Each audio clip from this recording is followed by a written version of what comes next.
So where to begin? This video is not about the shoot as much as it is about the post-processing. After I made my AI video, someone reached out to me and said, your blanket statement, like crushes everything versus, looking at some things and other things. And, they were right. I was using AI for my audio. I'm using AI in a sense for the retouch for me, which I still love. And it's sort of an AI type program. Why blanket everything? And I just want to say the creation of images that weren't made from the start, adding extra feet, that's what I don't like. I like photography, and photography in the pure sense of the word, that I captured an image and there it is. But adding, a different background or aspects that weren't there when I shot the photo, that's what I personally don't like. I'm not saying there's anything wrong with it, but they reached out to me for one specific reason, saying, hey, this program I use, it's an AI-based program and it saves me a ton of time. And I'm like, okay, so I'll give it a shot. I'm open-minded, and I'm going to give this thing a fair shake. And it's Imagen AI, which is supposed to batch process your images in the way you normally do it. So you can use somebody else's, or you can batch process it. You can upload your own images so that it can learn how you process photos and then do the same, which I think is okay. If it actually worked, I can see it saving some time. So I tried it. Now, the first one I tried it on was the prom, and I culled my images personally and uploaded them, and I got really good results. And what I liked about it was that the color balance was correct, uniform. It did a uniform color balance throughout.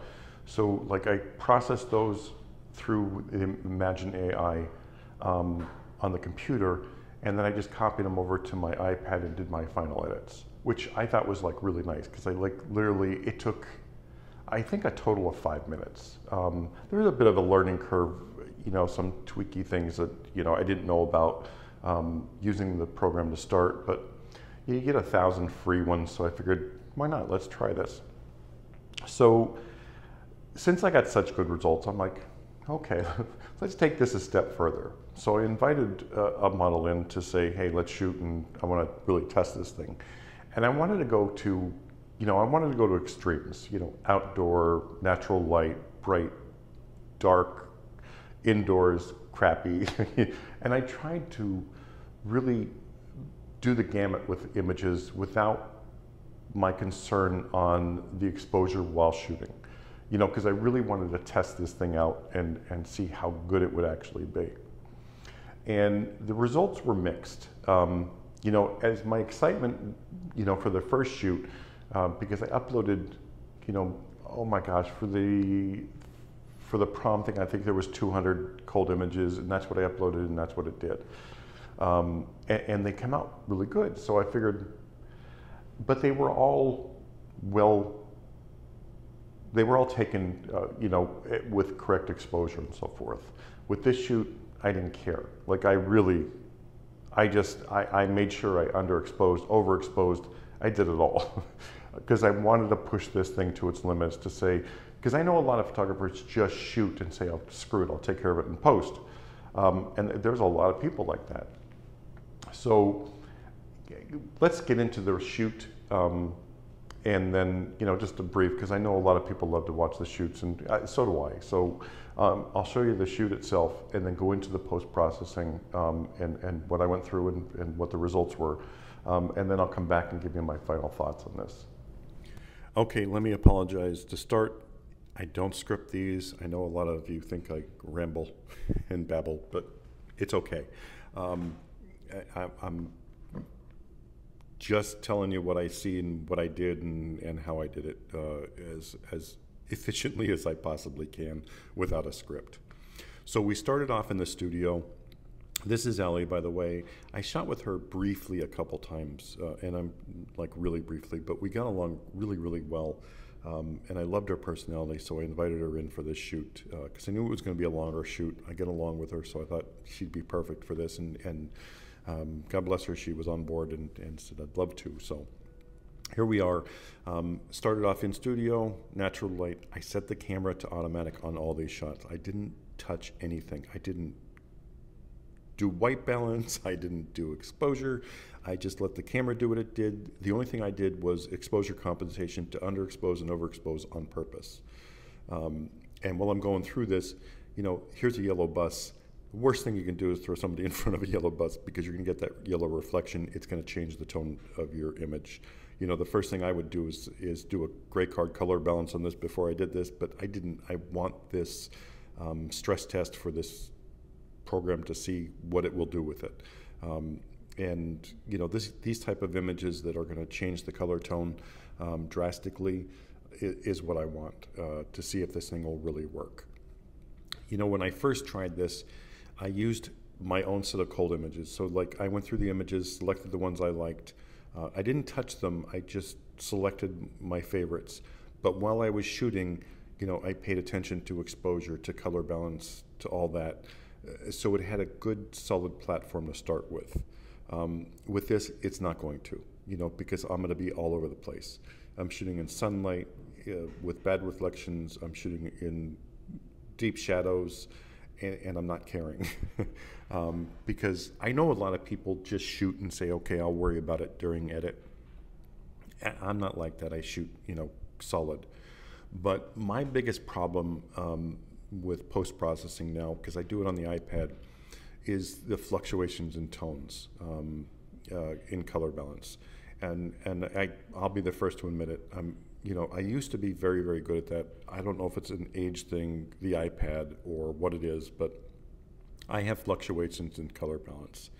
So if this, and from the first shoot, believe it or not, like even though I went through them and I color balanced, if somebody was wearing a pink dress and somebody was wearing a green dress, you have those color shifts. And I want skin tones to be correct.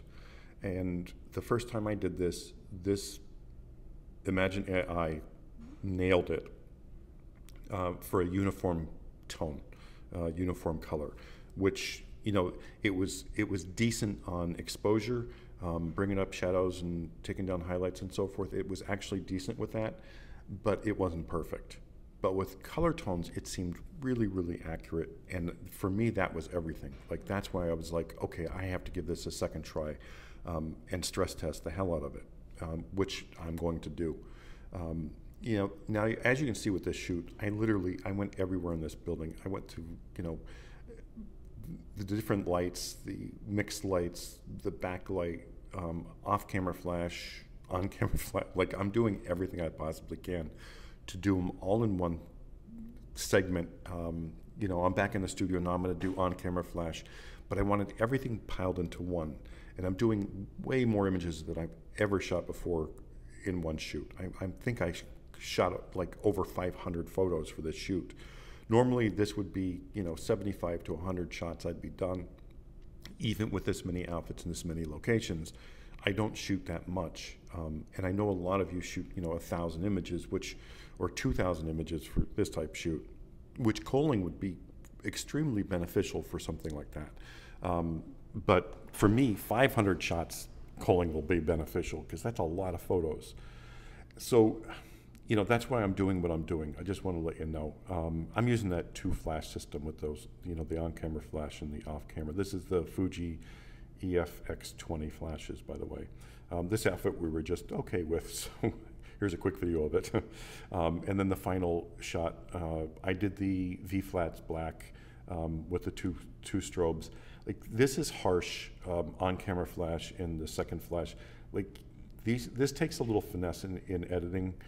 So if this thing can do a decent job with that, it's going to be impressive.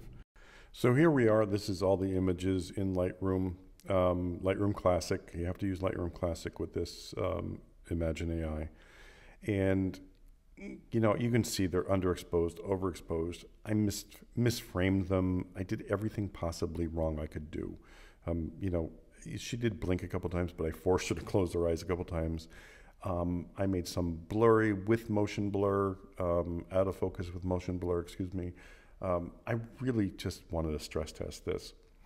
Now, I'm going to say this right off. Like, this is an unfair thing to do because the culling is in beta, and it's very early beta from the way it looks.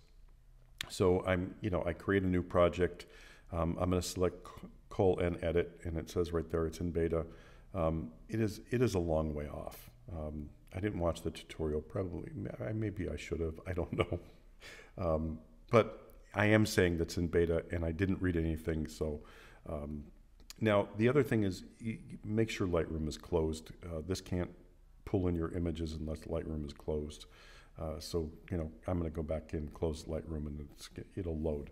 So once Lightroom's closed, you open this up and you select your gallery or your catalog, if you will, and then it's going to upload the images to cull them. And it doesn't upload the full DNGs, it just uploads the previews, which is really, really nice. This is actually very, very quick process. It's kind of shocking with 520 images. It's really shocking, actually, how quick it is.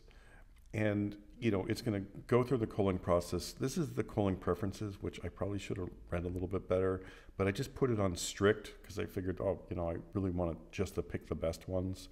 I didn't do that. Let me just say that.